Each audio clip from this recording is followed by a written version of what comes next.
Good afternoon. My name is Jessica Wise. I'm a, whew, had to follow that. I also said I wouldn't do this. Um, I wanted to start off by saying thank you to city leaders and staff, to the RDA, to everyone who has partnered with us through the design process, and to all you veterans. Thank you for your service, for your support, and for your endless knowledge and enthusiasm. Sorry.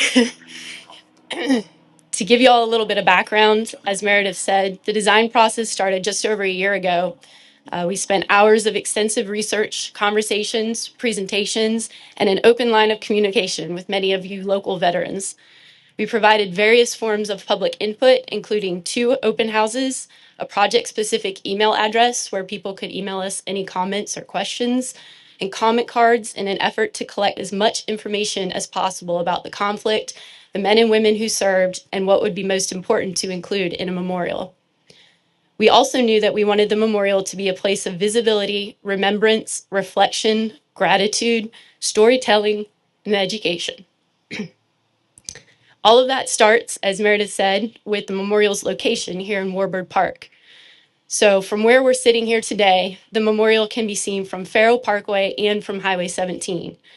If you're sitting in the right seat on a plane, you could possibly also see it from the air. It's important that this gives the Vietnam veterans the visibility they perhaps didn't have after returning home after the war. The memorial itself is multi-sided, recognizing that there are multiple points of view about the war, the conflict, coming home, but again, offering visibility from all angles. As you approach the memorial from within the park, you'll be guided by a relatively straightforward concrete path, which crosses a welcome home threshold, flanked by columns and into a paver plaza area. The plaza focus is an 8-foot height curvilinear wall, symbolizing again that the war itself was not a straight path. A flagpole with the American and POW MIA flags and a reflective basin. On the wall is a quote spoken by President Jimmy Carter in 1980 upon signing legislation to permit construction of the Vietnam Memorial in D.C. That quote is, "In honoring those who answered the call of duty, we do not honor war, but we honor the peace they sought, the freedoms that they fought to preserve, and the hope that they held out to a world that's still struggling to learn how to settle differences among people and among nations without resorting to violence." The plaza is further defined by a seat wall along the rear edge. The seat wall will include bronze medallions dedicated to various units such as the Tunnel Rats, the Land Clearing Division, the Women's Army Corps, Military Assistance Command Group, and others. The plaza will also include 6 seat blocks located closer to the wall. Each block will include a bronze medallion for each branch of service that was active during the war, with the idea being that a veteran may choose to sit on his or her block, thus, in a sense, becoming part of the memorial to anyone who is sitting on the seat wall beyond. The memorial also uses this front space to tell a story. We've worked with several local artists, one of which is in attendance today, to procure a bronze statue in the plaza of a wounded soldier being helped towards a Huey helicopter, representational, not real, which will be attached to the wall. And then a bronze statue in the reflective basin guarding the soldiers as they approach. A lot of what we heard from the veterans was that the dust off and the medevac was a very important site, so we thought that that needed to be included in the memorial. While the front of the memorial provides opportunity for gathering and reflection, the rear really provides opportunity for movement, recognition, and education. As you move from the front to the rear, either side of the wall will include a timeline of the war and a map showing Vietnam, Cambodia, and Laos, as we've come to understand that the conflict was not limited to Vietnam itself. The entire rear of the wall consists of a collage of images laser etched into 6-foot height granite black panels, paying homage to the Vietnam Memorial in DC, and a quote by President John F. Kennedy at his inauguration in 1961. "My fellow Americans, ask not what your country can do for you, ask what you can do for your country." Because of the curves in the wall, the images will reveal themselves as you walk along the sidewalk paralleling the wall versus being seen all at once.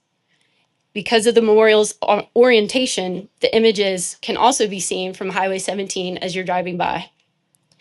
Finally, as you exit the memorial via a gravel path that's going to meander between some of these existing trees, we will have QR code stations where the city and veterans can share stories, additional information, and hopefully so that the public can learn a little something that they didn't know before. And in closing, this project has truly been collaborative from the beginning, and I'm very honored to be a part of it. Sorry, almost made it through. I'm super excited to see the memorial brought to life, and I hope that it's a place that veterans, visitors, and residents can be proud of. Thank you.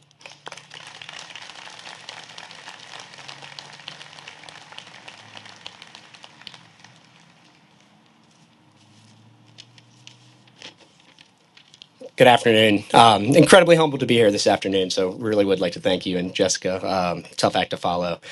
On behalf of Monteith Construction, it's an honor to be here for the groundbreaking of the Myrtle Beach Vietnam Veterans Memorial. I want to begin by acknowledging the Vietnam veterans who are here with us today, many of whom took part in the design process, sharing experiences, perspectives, and insight into what this memorial should represent. Your voices helped shape this space, and we're grateful for the trust you placed in the City of Myrtle Beach and Monteith Construction. We also want to thank the City of Myrtle Beach for your leadership, your vision, your trust, as well as the design teams, Development Resource Group, and Greenberg Faro for translating purpose into form and function. We're grateful for the artists and the craftsmen whose work will bring authenticity and meaning to this memorial. This project is particularly meaningful for Monteith. With our office here along Faro Parkway, this memorial is part of a community that we live and work in. Being selected for this effort was not just another project. It was an opportunity to help honor service, sacrifice, and stories that deserve to be remembered.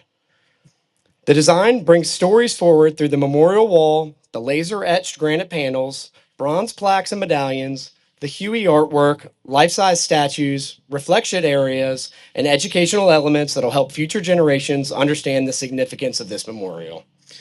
Behind the scenes, the success of this project depends greatly on collaboration. Thank you to everyone involved. Most importantly, the veterans, as well as city employees, the design team, artists, engineers, trade partners, and our Monteith staff for helping to ensure that every decision supports the purpose of this beautiful space. At Monteith, we believe our role is more than just building structures. Our responsibility is to help build places that serve communities and carry meaning long after the work is finished. This memorial is a direct representation of what we love to do.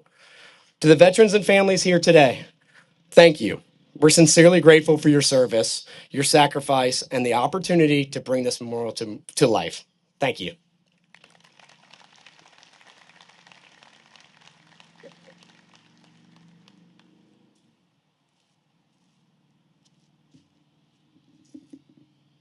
Before I say anything, I'd like to remind you that every one of them said everything I was going to say. Didn't miss a point, but I am going to lead off as I plan to do with the most important thing. Welcome home, brothers. Welcome home.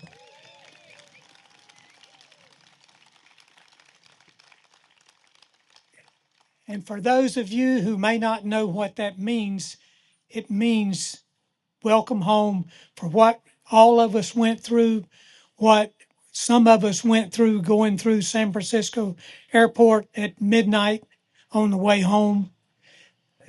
If you think about all those kind of things, it really is a warm feeling that says, welcome home, and appreciate the fact that all of you remember it. Before I say anything else, I want to recognize my trusty wife over here who retired in the Air Force 26 years. She did everything just like your spouses did, everything she was asked. Thank you. She deserves it.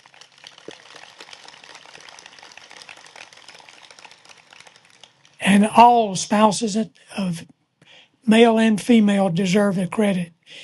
I'm a local guy. I started the eighth grade here in Myrtle Beach in 1954, just as the base construction was beginning.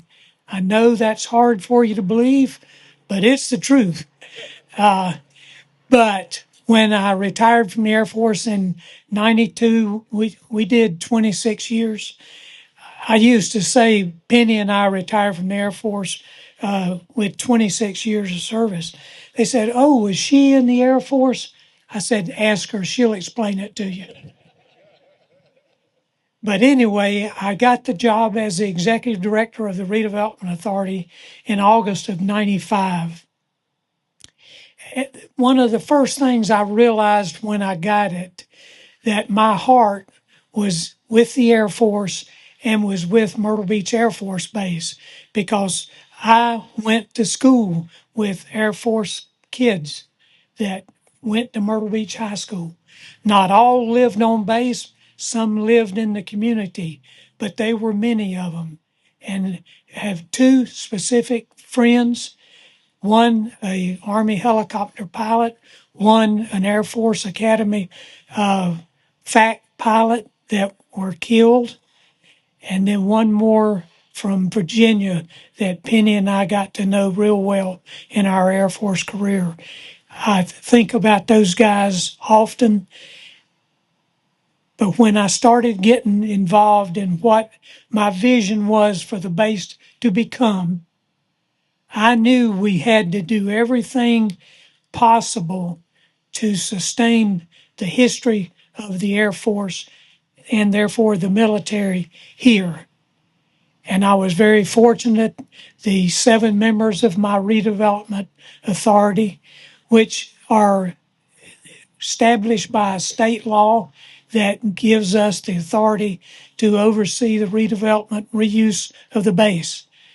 They supported every vision I had, as did the City Council of Myrtle Beach. That's how we ended up with 153 historic signs around the base.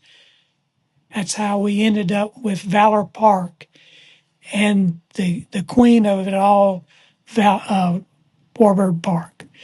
The airplanes are beautiful down there, and every day I go to work right down this street, there are people there, mothers, fathers with their kids. They want to touch those airplanes. They don't sit in the car and look. They want to get up underneath it and touch it. And I think that right there is what we wanted to do. And the more we worked with the city in developing this park, and there's more to come, I'm sure. Chris and I talked just a few minutes ago, what can we do next?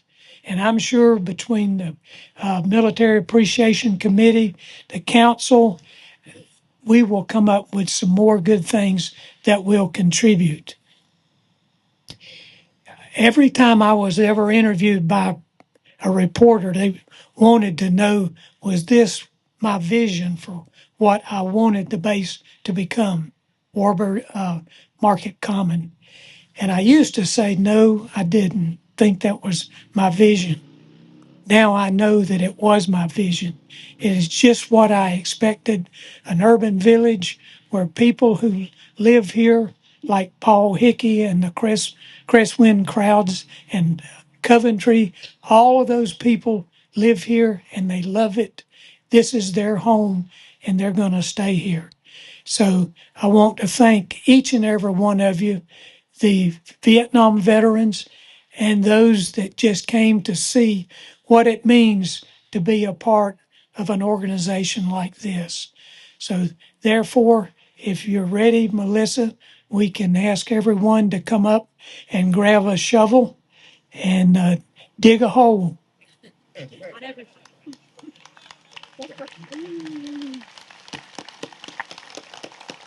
Thank you, Buddy. And thank you for your service, Buddy, in partnership to the city. Well, as Buddy said, we are now going to do what you've all been waiting for. We are going to have members of City Council, also Monteith Construction, some of our city project members, and the architect Jessica Wise, as well as a handful of Vietnam veterans, please break ground on this memorial. And feel free to please come up, take pictures and video. When we are done, Riptides Grill at the white tent back here will be providing some light refreshments for everyone. So please go ahead and grab something on your way out. And we thank everyone again for being here today. You can stay up to date with these project updates on the city's social media pages, especially our Facebook page. We're very active on Myrtle Beach City Government. And if you aren't already signed up, please sign up for our weekly newsletter, the Friday Facts, where we'll keep you updated as well. And you can do that on our website. So again, thank you everyone for being here. And again, welcome home to our Vietnam veterans. Okay. All right, 13. City council members have Ron. I want you to take my place. No, no, no, no, no.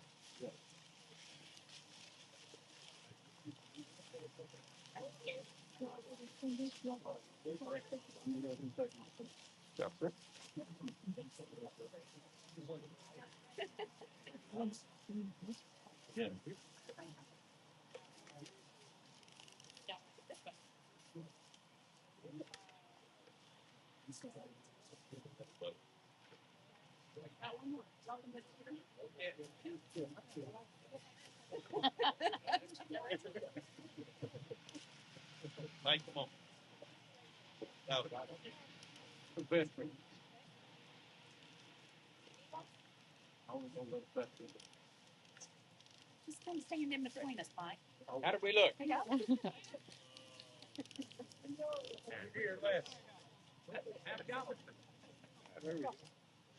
Oh. All right, everybody ready? All right, I'm going to ask the audience. Let's count down together, starting with 3. Ready? 3, 2, 1. Welcome home.